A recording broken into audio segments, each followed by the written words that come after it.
அனைவருக்கும் வணக்கம். இப்போ நம்ம எதை பற்றி பார்க்க போகிறோம் அப்படின்னு பார்த்தீங்கன்னா தேக்கு. இப்போ டீக்கை வந்து பார்த்திங்கன்னா நம்ம வந்து 2 விதமாக பிளான் பண்ணலாம். ஒன்று வந்து பார்த்திங்கன்னா சீடு மூலம் பண்ணலாம், இன்னொன்று வந்து ஸ்டம்ப் பிளான்டிங்னு சொல்லுவோம். இப்போ சீடு மூலம் பிளான் பண்ணுறது அப்படின்னு என்னென்னு பார்த்தா நீங்கள் வந்து ஃபஸ்ட்டு நர்சரி பெட்டை வந்து ப்ரிப்பேர் பண்ணணும். நர்சரி பெட்னால் வந்து இப்போது இது மாதிரிலாம் நீங்கள் வந்து பார்த்திங்கன்னா பிளான் பண்ணக்கூடாது. அதுக்குன்ட்டு ஒரு ப்ராப்பரான லென்த்து வித்து பிரெத்லாம் இருக்குது. ஃபார் எக்ஸாம்பிள் இப்போ நீங்கள் வந்து ஒரு நர்சரி பெட்டை ப்ரிப்பேர் பண்ணுறீங்க அப்படின்னா அது எப்படி இருக்குன்னா 12 மீட்டர் நீளம் இருக்கணும். அதோட அகலம் வந்து எவ்வளோ இருக்கணும் அப்படின்னு பார்த்தீங்கன்னா 1.2 மீட்டர் இருக்கணும். அதோட உயரம் வந்து பார்த்தீங்கன்னா 10 சென்டிமீட்டர் அளவுக்கு இருக்கணும்.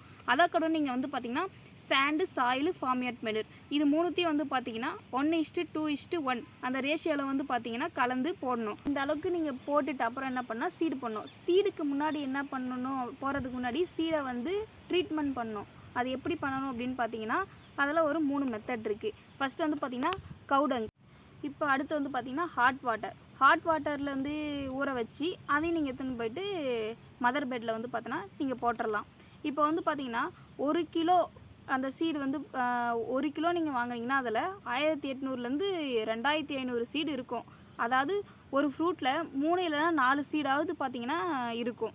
அதனால் வந்து பார்த்திங்கன்னா நமக்கு நிறைய சீடு கிடைக்கும். இதை வந்து பார்த்திங்கன்னா நீங்கள் நர்சரி பெட்டில் போட்ட அப்புறம் என்ன பண்ணணும் அப்படின்னா அதோட ஷேட் அதுக்கு தேவை, அதாவது நிழல் அதுக்கு தேவைன்றதுக்காக நீங்கள் வைக்கோல் எடுத்து வந்து பார்த்திங்கன்னா மேலே போட்டு விட்டுறணும்.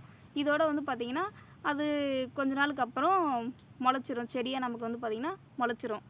இது வந்து சீடு மூலயமா வர்றது. அடுத்து வந்து பார்த்திங்கன்னா ஸ்டம்ப் பிளான்டிங்னா என்ன அப்படின்னு பார்த்தீங்கன்னா அந்த இப்போ வந்து சீடில் வந்து முளைச்சதை எடுத்து செடியை வந்து பார்த்தீங்கன்னா எடுத்து கட் பண்ணணும். அதாவது 25 சென்டிமீட்டர் 22.5 சென்டிமீட்டர் அளவுக்கு வேர் பகுதியும் தண்டு பகுதி வந்து பார்த்திங்கன்னா 2.5 சென்டிமீட்டர் அளவுக்கு தண்டு பகுதியும் எடுத்து கட் பண்ணணும். கட் பண்ணிவிட்டு IBA பவுடர்னு ஒரு மருந்து இருக்குது. அதில் வந்து நீங்கள் என்ன பண்ணணும் அப்படின்னா அதை வந்து டிப் பண்ணணும். அதாவது நல்லா நனைச்சி அதுக்கப்புறம் எடுத்துகிட்டு போயிட்டு நீங்கள் ஸ்ட்ரைட்டாக பாலித்தீன் பேக்கில் வந்து பார்த்திங்கன்னா சோக் பண்ணிடலாம், அதாவது நட்டு வச்சிடலாம்.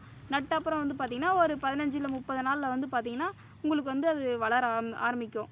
ஒரு 6 மாதத்துக்கு அப்புறம் என்ன பண்ணணும் அப்படின்னா நீங்கள் அதை வந்து எடுத்துகிட்டு போயிட்டு ஸ்ட்ரைட்டாக ஃபீல்டில், அதாவது வந்து பார்த்தோன்னா நிலத்தில் போயிட்டு பிளான் பண்ணலாம்.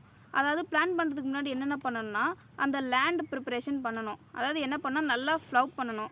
இருக்கிற அந்த அன்வான்ட் ஸ்டோன்ஸ், அதாவது கல், மண், தேவையில்லாத எல்லா வீட்ஸ், அதாவது களைகள் எல்லாத்தையுமே வந்து பார்த்திங்கன்னா க்ளீன் பண்ணணும். க்ளீன் பண்ணிவிட்டு அப்புறம் வந்து பார்த்தீங்கன்னா அந்த லே அவுட் எடுக்கணும். அதாவது அந்த லேண்டெல்லாம் வந்து பார்த்திங்கன்னா மெஷர் பண்ணணும், அளவு எடுத்துட்டு அதுக்கப்புறம் பிட்டிங், அதாவது வந்து பார்த்தீங்கன்னா குழி தோண்டணும். குழி எந்த அளவுக்குனா 30 சென்டிமீட்டர் அளவுக்கு ஆழம் இருக்கிற அளவுக்கு நல்லா வந்து பார்த்திங்கன்னா குழி தோண்டணும். அதுக்கப்புறம் ஸ்பேஸிங், அதாவது இடைவெளி விட்டு தான் நீங்கள் வந்து செடி நடணும். எப்படின்னு பார்த்தீங்கன்னா 1.8 இன்ட்டு 1.8 மீட்டர் அளவுக்கு வந்து பார்த்திங்கன்னா நீங்கள் வந்து ஸ்பேஸிங் இடைவெளி விட்டு தான் வந்து பார்த்தீங்கன்னா செடி நடணும். செடி நடும்போது வந்து பார்த்திங்கன்னா அந்த பாலித்தீன் பேக்கை வந்து பார்த்திங்கன்னா ரிமூவ் பண்ணிவிட்டு, அதாவது அந்த பாலித்தீன் பேக்கை வந்து தனியாக எடுத்துகிட்டு அதுக்கப்புறம் தான் அந்த செடியை வந்து நீங்கள் வந்து பார்த்திங்கன்னா பிளான் பண்ணணும். பிளான் பண்ணிட்டு அப்புறம் வந்து பார்த்திங்கன்னா அதை வந்து ப்ராப்பராக வந்து மேனேஜ் பண்ணணும். அதாவது செடி வளர்ந்த அப்புறம் என்ன பண்ணிங்கன்னா வீடிங், அதை தேவையில்லாத செடிகள்லாம் முளைச்சிருக்கும், அதை வந்து பார்த்திங்கன்னா 6 மாதத்துக்கு ஒரு டைமாவது வந்து பார்த்திங்கன்னா நீங்கள் கரெக்டாக வந்து சுத்தம் பண்ணிக்கிட்டே இருக்கணும், க்ளீன் பண்ணிகிட்டே இருக்கணும். அதுக்கு அடுத்து வந்து செடியை வந்து பார்த்திங்கன்னா ப்ரூனிங் பண்ணணும்.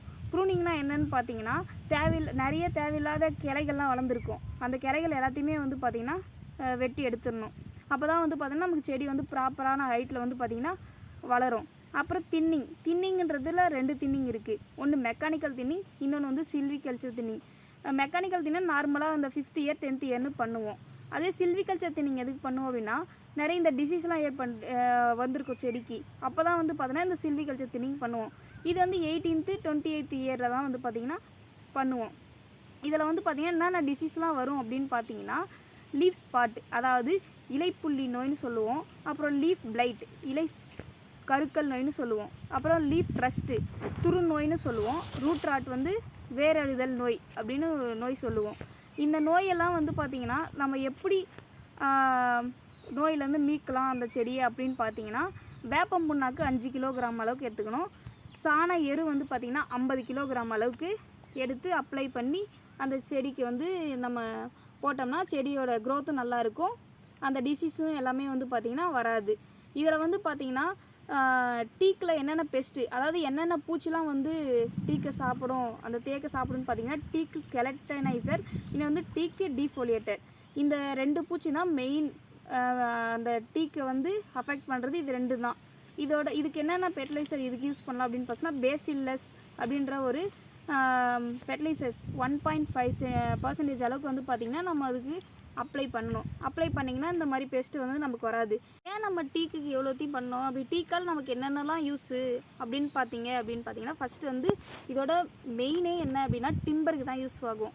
இதனால் இது நம்ம மரப்பொருள் செய்கிறதுக்கு, கதவு, ஜன்னல், இது மாதிரி எல்லாத்துக்குமே வந்து பார்த்திங்கன்னா இது யூஸ் ஆகுது. அடுத்து வந்து அதோட லீஃபு, அதாவது அதோட இலை பார்த்திங்கன்னா இலையில வந்து நம்ம டை எடுக்கலாம்.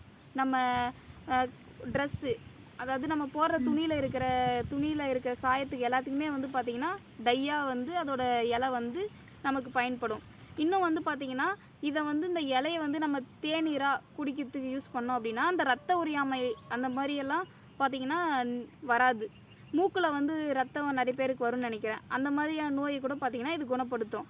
அதுவே டீக்கோட விதை, அந்த தேக்கோட விதை இருக்குல்ல, சீடு, அது வந்து பார்த்திங்கன்னா இந்த பொடுகு, பேன் இது எல்லாத்தையுமே வந்து போக்கிறதுக்கு நிற்கிது. இதை வந்து நீங்கள் தேங்காய் எண்ணெயில் அப்ளை பண்ணிவிட்டு தலையில் பூசுனீங்க அப்படின்னா இந்த பொடுகு, பேன் இது மாதிரியானதெல்லாம் பார்த்திங்கன்னா நீங்கள் உலகத்திலேயே மிகப்பெரிய தேக்கு மரம் எங்கே இருக்குது அப்படின்னு பார்த்தீங்கன்னா கன்னிமரா தேக்கு, கேரளாவில் தான் பார்த்துருப்பீங்கன்னு நினைக்கிறேன்.